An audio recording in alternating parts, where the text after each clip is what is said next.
What did Barack Hussein Obama know, and when did he know it? Tonight, we will unravel the biggest abuse of power scandal in American history, and it is more clear than ever before. Barack knew a lot.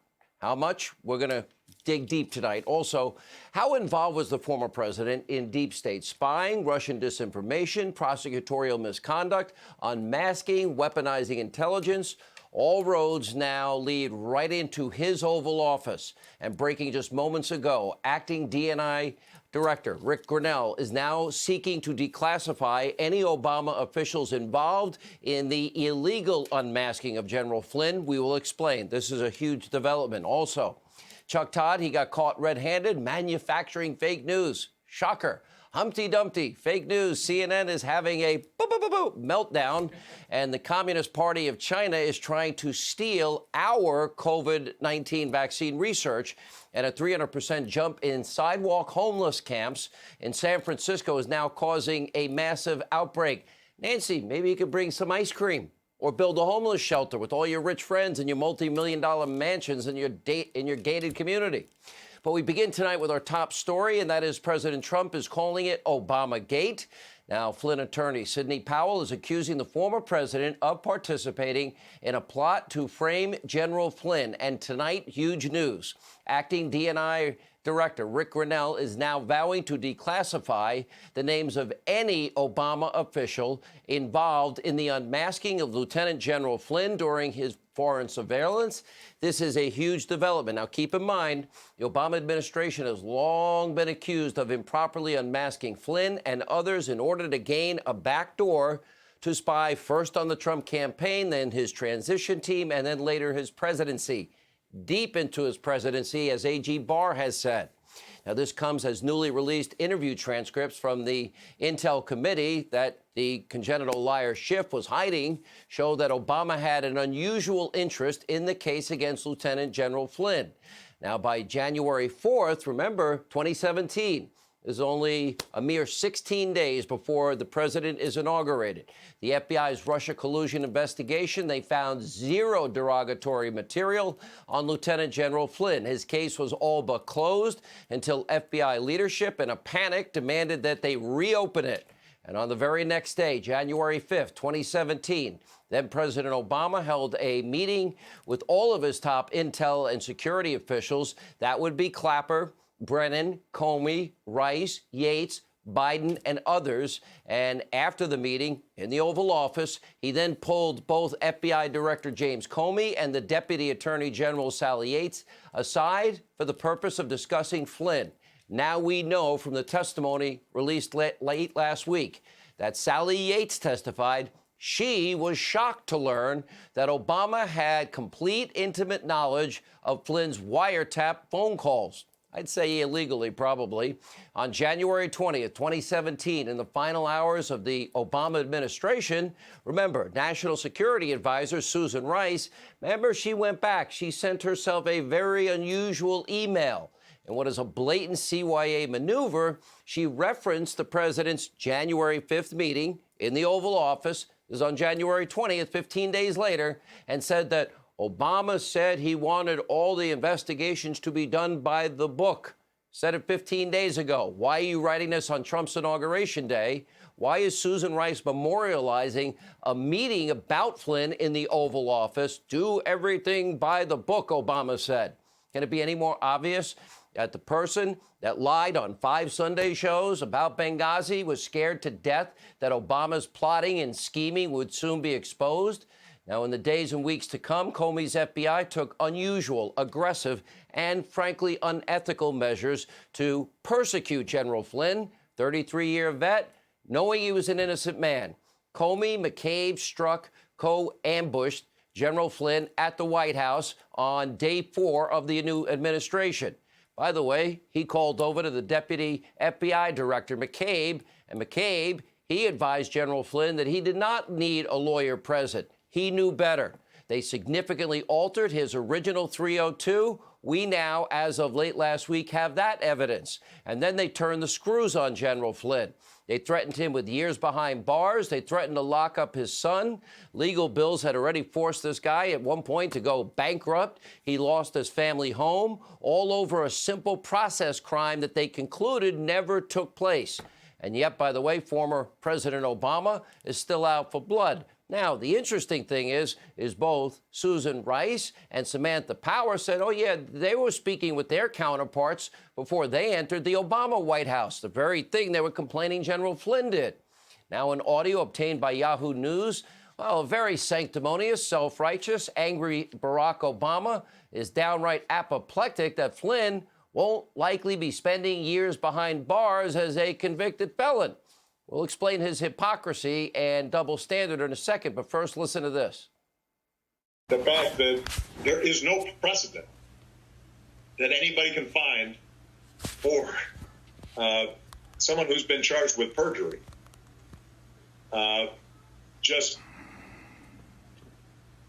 getting off scot-free. That's the kind of stuff where you begin to get worried that basic, not just institutional norms, but our basic understanding of rule of law is at risk. Someone charged with perjury gets off scot-free and wrongs and break the rules. Okay, despite what you just heard, Barack, perhaps you forgot. There's an actual precedent from you. One of your favorite military advisors, retired General James Cartwright. Well, he's convicted of lying to the FBI, but guess what? In 2017, Barack Obama, the hypocrite, he issued a full pardon for his favorite general. Oh, the rule of law is in jeopardy. In other words, General Cartwright got off scot-free, and he set the precedent. Obama did. Of course, the Flynn case was never about a simple process crime. Instead, it was part of what was a larger plot to destroy the incoming president. Look at the timeline. August 15, 2016. Peter Strzok, he compared that to an insurance policy in the unlikely event that Donald Trump wins the election. September 2nd, 2016, his lover, Lisa Page, texting Peter Strzok, President Obama, quote, wants to know everything that we are doing. So that clearly states Obama not only approved of the persecution, but he now seems to be orchestrating it. And now they're trying to cover their tracks. So again, the question tonight, Barack, what did you know and when did you know it? Joe, what did you know and when did you know it? Because at the time, everything the deep state was doing was corrupt to the core. Multiple Trump campaign associates and officials were being wiretapped, spied on, confidential human sources.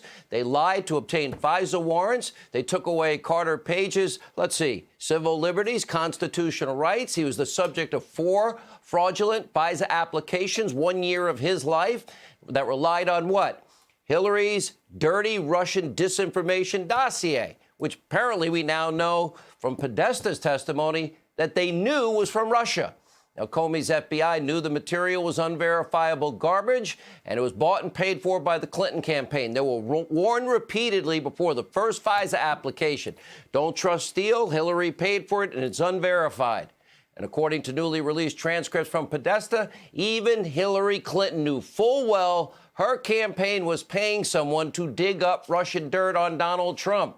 But let not your hearts be troubled. Answers now seem to be forthcoming, thanks to the Attorney General, thanks to Prosecutor Durham, Attorney General Barr. Investigations now are moving forward full throttle. And by the way, being coordinated with several other U.S. attorneys on this case. And unlike previous Inspector General investigations, this, according to the Attorney General Barr, is not about a new report. No, this is a criminal investigation, and prosecutions hopefully will be in the works because unlike the Inspector General, they can convene a grand jury, they can indict people, and they can prosecute them. And tonight, many current and former officials, they have reason to be worried. My sources telling me tonight that some of them have now lawyered up with the biggest names and most expensive lawyers in Washington, D.C. Perhaps they know what's coming. And maybe that's why nearly 2,000 former DOJ employees signed a letter blasting AG Barr for dropping charges against Flynn. Timing is suspicious, don't you think? Let's see, deep state, D.C. elitists that are loyal to Obama and Biden and Comey. The message has gone out, protect your own, protect the deep state. It sounds like Obama might have been sending out warnings. You guys need to go back to work. Either way, the propaganda arm of the Democratic Party, the media mob, they're also lashing out at the Attorney General. This is now part of a systemic attempt to destroy Attorney General Barr for trying to get to the truth and expose corruption and abuse of power. And, of course, they were hurting President Trump, and they were trying to upend a duly elected president after they failed at preventing him from getting reelected by protecting his opposition candidate. In one instance, for example, over the weekend, NBC News caught red-handed deceptively editing a clip featuring the Attorney General. Let's watch the edit. When history looks back on this decision, how do you think it will be written? Well, history is written by the winner, so it largely depends on who's writing the history. I was struck, Peggy, by the cynicism of the answer. It's a correct answer, but he's the Attorney General. He didn't make the case that he was upholding the rule of law. Actually, wrong again, Chucky, because you might want to check the tape before you go on one of your anti-Trump, typical benders, because these were Barr's full remarks until you and your network selectively edited it to sound like and look like something that it was not. Let's take a look. When history looks back on this decision, how do you think it will be written? Well, history is written by the winner, so it largely depends on who's writing the history. But I think a fair history would say it was a good decision because it upheld the rule of law. It upheld the standards of the Department of Justice. Held the standard of the Department of Justice. Whoopsie daisy, that's called context, texture. NBC News had to ultimately apologize for their deceptive editing and bias, but will they ever apologize for Chucky's abusively biased, corrupt, anti-Trump coverage masquerading as news?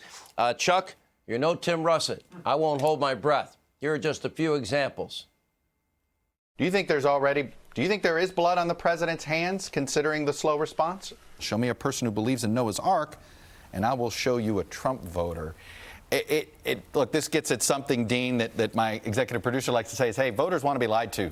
Ukraine meddled in the American election in 2016? I do, and I think there's considerable evidence. You do? You do? Yeah. Why a Fox News conspiracy propaganda stuff is popping up on here, I have no idea. It is not that, Senator, because this is underlying exactly why asking, President Trump is upset and why his supporters are upset at the news media. Okay, this is not about the media. Senator Johnson, Senator Johnson, please. And that's not even the most pathetic coverage from the weekend, which is pretty much every second, minute, hour of every day from every liberal news outlet, which is the majority of them. This one comes from professional Hannity and Fox News stalker, good old Humpty Dumpty. Now, Humpty was just seething with rage that this network, this show, among others, covered the biggest abuse of power scandal in American history. That would be the story that Humpty and his fake news CNN network ignored as they push forward Democratic Party lies, one hoax after another, conspiracy theory after conspiracy theory. Take a look at his feigned moral outrage here. It's so disappointing to look at what we're seeing from right-wing media these days, where there's such an obsession with the deep state and these revelations about the Russia probe and the decision about Michael Flynn. They're treating the Michael Flynn story like it's a bigger deal than the deaths of 2,000 Americans a day. When the president called into Fox and Friends the other morning, Friday morning, right before the unemployment rate numbers came out, he talked about the Flynn case for 20 minutes before he was asked about the pandemic. In what right mind is any scandal, any political scandal, any Department of Justice story more important to ask the president about than the pandemic that's raging? Now, Humpty Dumpty's network obsessed about an actual hoax for over 3 years, lying for 4 straight years, but they want to tell us what's important to cover and what's not. We've been covering COVID-19 for a long time, every single aspect. Humpty It might become a big deal if you ruin the life of some innocent general who served this country for 33 years and you set him up and you surveilled him and you unmasked him and you released raw intelligence. You might want to ask what Obama knew and when he knew it. Are you really that dumb as you seem, or maybe just willfully complicit with Democratic state-run propaganda TV, of which you're a big part of? Me, I vote for C, all of the above. Now, because of what happened to Flynn is just one part of the deep state's rampant corruption, this is only the tip of the iceberg. But let not your heart be troubled. We believe justice is finally coming